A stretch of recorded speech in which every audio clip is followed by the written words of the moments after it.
Week 7 video. I am Billy Briz, aka at Getting Bills on Twitter, joined by my main man, Brady, aka DFS by the numbers. Brady, how are you feeling? Feeling pretty good, man. Feels good. Right, get right back into it. Hopefully, bouncing back from last week. Made a couple mistakes. One being too much Travis Kelce. I did have the right call on Seals Jones though. A couple other mistakes. Too much Hunt. Can't believe Hunt went out there and busted. But yeah, ready to get back into it. Went 1-for-1 on bets. Shout out to Ricky Seals Jones continuing to get it done. I'm sure we'll talk about him. But yeah, betting went good. DFS not so much, but hopefully both go good this week. Yeah, betting went good for me too. I actually got really lucky. I ran a 5 max team, and one of those lineups ended up being that 4 o'clock onslaught that we're talking about on Friday with the Dak Prescott to CD Lamb stack with Hunter Henry, and that ended up being my most profitable lineup last week. So it always ends up being the last lineup that you make or that's in the optimizer that ends up being the most profitable. But let's get straight into this week. Quarterback position is pretty interesting this week. I'm going to keep my player pool pretty short at quarterback this week. Who are you starting off at the high end at the quarterback range this week? Yep. So I had like a ton of Patrick Mahomes last week, and it worked out in a way. He had 28 DraftKings points. Williams did have 2 touchdowns, which sucked.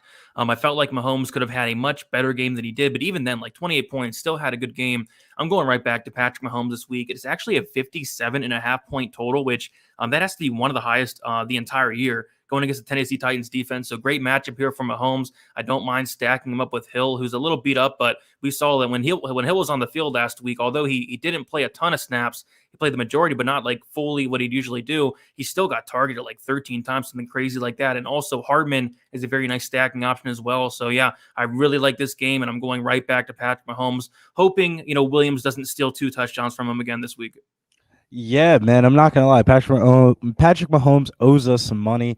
But the quarterback that I'm gonna talk about is Jalen Hurts, man. Our boy Jalen Hurts this week. DraftKings is doing him dirty. His FanDuel price tag is respectable at $8,300, same exact range as Lamar Jackson, but he's still in the 6K range on DraftKings this week, $6,900. I think that's going to be one of the games that we're going to focus on Friday's show.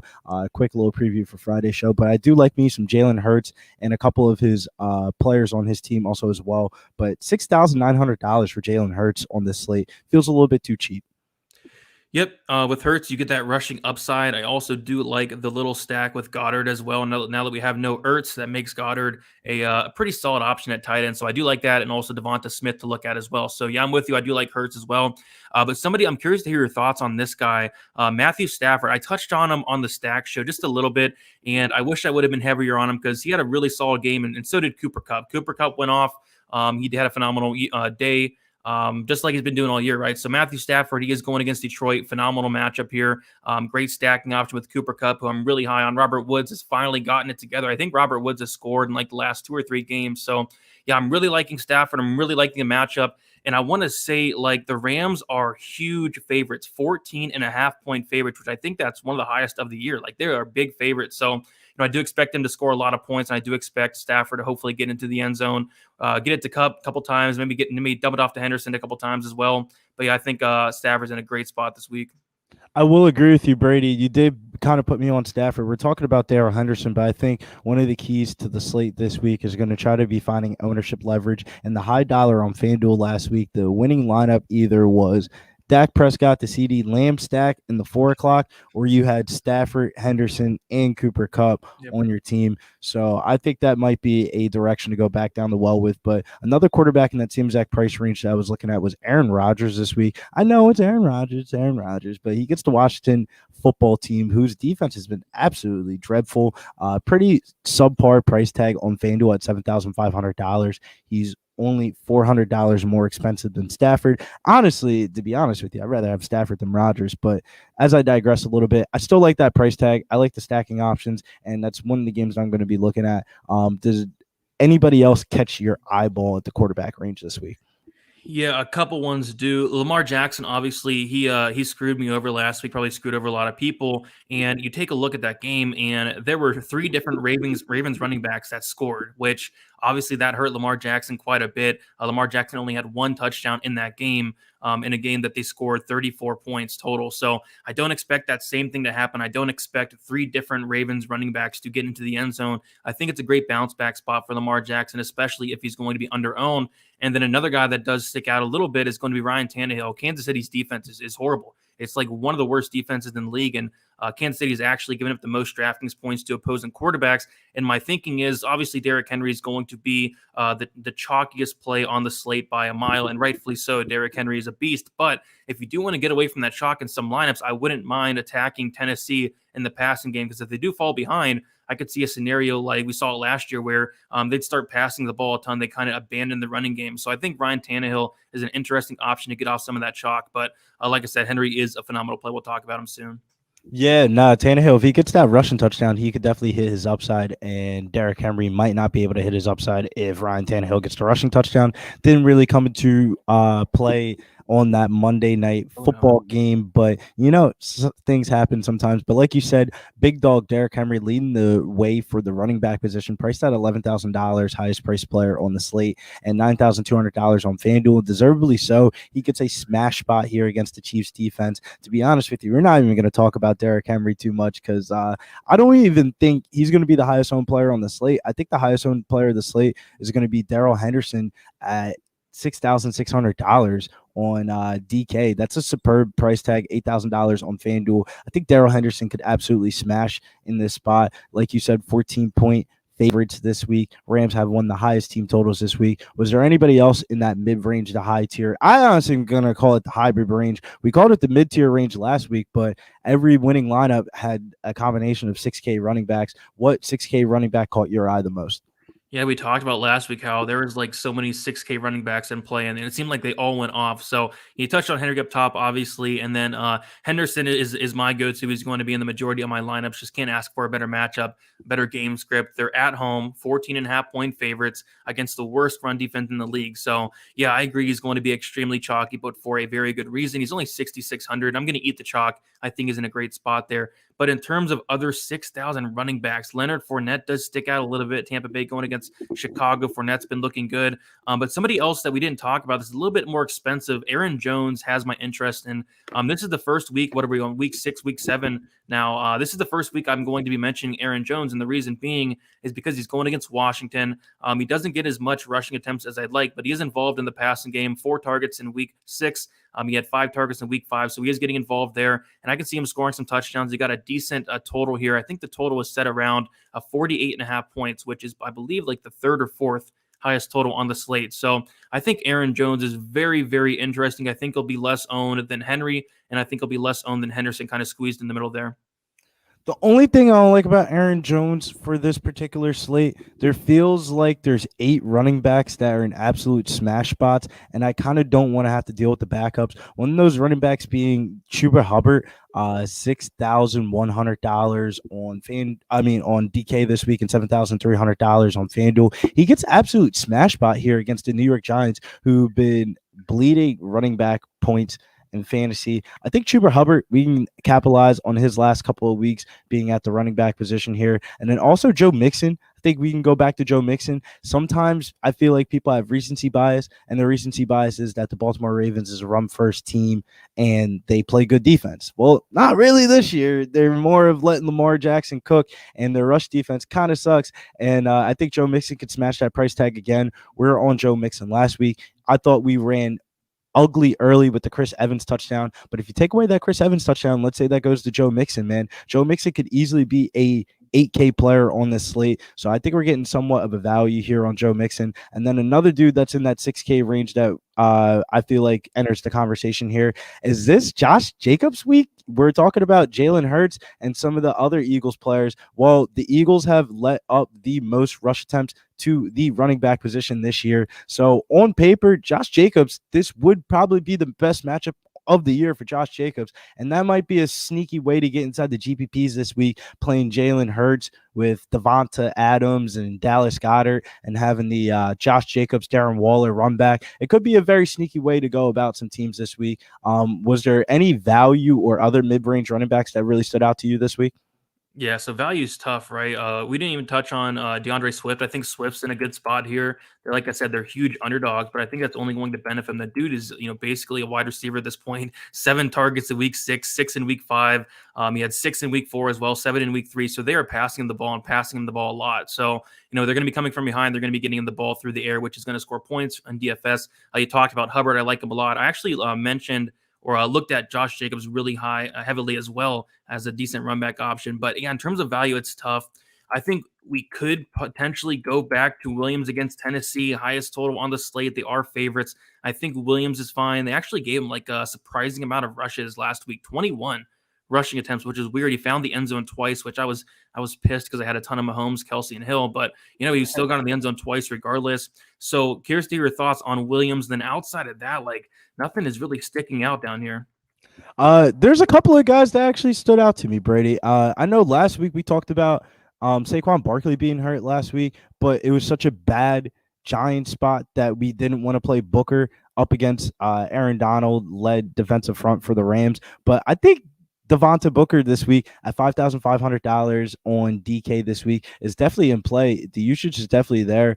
Not really anybody taking away from his usage. This could be the week to go to the New York Giants running back. But cover boy of this video, hopefully when the news that we have to monitor throughout the week this week is Antonio Gibson going to play or not? If Antonio Gibson is going to be out for this week, like I project him to be, JD McKissic, 5K on DK and $5,700 would be my preferred favorite value play. I think JD McKissic could absolutely smash in this spot, especially against the Packers. They could be down some points. He's going to be used in the receiving game. For anybody that's been playing Antonio Gibson this year, they've been pissed off by him being vultured touchdown by JD McKissic. Well, now we don't have Antonio Gibson. Now we can play J.D. McKissic without worrying about any other Washington football team running back. And it kind of fits into the game stacks as well. It's why I started talking about Aaron Rodgers a little bit. I was like, all right, I got a lot of pieces in this game. I might as well play the quarterback here too. But those are the running backs that I was looking at. As I digress a little bit, leading the way at the wide receiver position this week is going to be Devontae Adams, $9,000 on DK, $8,900 on FanDuel. And somewhat, man, considering the matchup and his target share, this is kind of somewhat of a value considering the other price players on the slate. You talked about Stafford at the quarterback position. Are you going to go to Cooper Kupp? If not, what other high-end wide receivers are you looking at this week? Man, this is tough for wide receiver. And then we have Henry as well. They have to fit into our lineups. And then I want Devontae Adams. I want Tyreek Hill. I want Cooper Kupp. I want all three of those guys. Like all three of those guys are in phenomenal spots. Devontae Adams against Washington, phenomenal matchup. Tyreek Hill against Tennessee, phenomenal matchup. Cooper Kupp against Detroit, phenomenal matchup. Like which one of these guys do we play? I'm going to try to get as many of them in as possible. Like I said earlier, Tyreek Hill is questionable. He's beat up. So he's not playing the full amount of snaps that he'd usually be. But like we saw when he was in there, he's getting the ball. Devonta Adams kind of screwed a lot of people, including me. Like I had a ton of Devonta Adams last week. Only had 5 targets, 4 receptions. I think it's a great bounce back spot and a phenomenal matchup. But you cannot ask for a better matchup than the Washington defense that's looked horrible this year.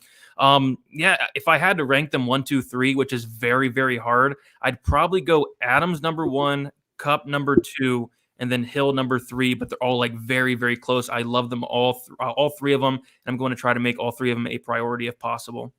Yeah, I definitely will agree with you on that one. Going down a little bit more, one price tag that kind of stuck out to me. I know it's not the best of matchups in the world, but the price tag just stands out to me. Chris Godwin, $5,900 on DK this week. Seems like somewhat of a value. I think this could be a buy low spot. I know Antonio Brown's been absolutely smashing. I still think he's a top 5 wide receiver, just not in the mental state of a top 5 wide receiver. But talent will always come through. Chris Godwin, though, pretty subpar price tag. I think DK kind of messed up with that $5,900 price tag, but that opens up the floor to what mid-range wide receivers are you looking at this week on this slate?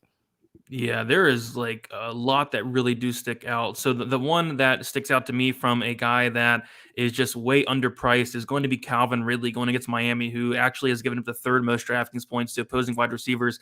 It's just crazy seeing Calvin Ridley at 6,600. At the beginning of the year, this was a guy that was 7,900. On week 2, he was 7,500. He keeps going down and down, and it's not like he's doing horrible. He's still averaging 14.6 DraftKings points, only has 1 touchdown in 4 games. But I feel like this is a very good spot for Calvin Ridley, and the price is just way too cheap. So Calvin Ridley is somebody I'm going to be very, very high on this week. You touched on Chris Godwin. I'm with you. I like Chris Godwin a lot. Another guy that sticks out, Julio Jones is questionable. He did not practice Wednesday. If Julio Jones is ruled out, that bumps up my interest in A.J. Brown, a game that they are projected to be trailing, a game I expect him to be throwing a lot. And A.J. Brown is going to be the guy, especially if Julio's out. A.J. Brown is going to be that guy. So, A.J. Brown, I don't mind him at all. Other than that, I think Robert Woods is fine to go back to against Detroit. Robert Woods, like I said, I think he scored in like the last 3 games. Yeah, no, he scored in the last 2 out of 3 games. So 2 touchdowns in the last 3 games. He's finally getting it together, having some good performances. So kind of those three, and then Jamar Chase. Like this range is stacked, man. Jamar Chase against Baltimore, I think is good as well. Yeah, I think we're gonna have to hit that mid range on running back this week and end up fading that Derrick Henry chalk because there's a lot of wide receivers that I think that Oh can yeah. definitely be with their Derrick Henry this week at the end of the week. But some value wide receivers to look ahead at. Devonta Smith, way too cheap across both websites this week. We're getting a superb value on him. FanDuel $5,800, $5,400. He should be a 6K player. It should be a good spot for him. McCole Hardman also as well, $5,400 on FanDuel, $4,300 on DK.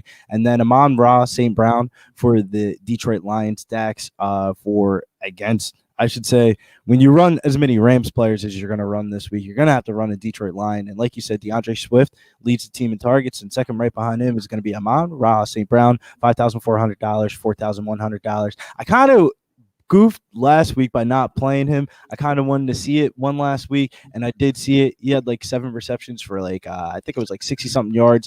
So I like Amon-Ra St. Brown this week. I think we're going to go to the well this week with him. But let's go over to the tight end position before we head on out of here. The tight end position is really short, sweet, simple. What tight ends are you looking at this week?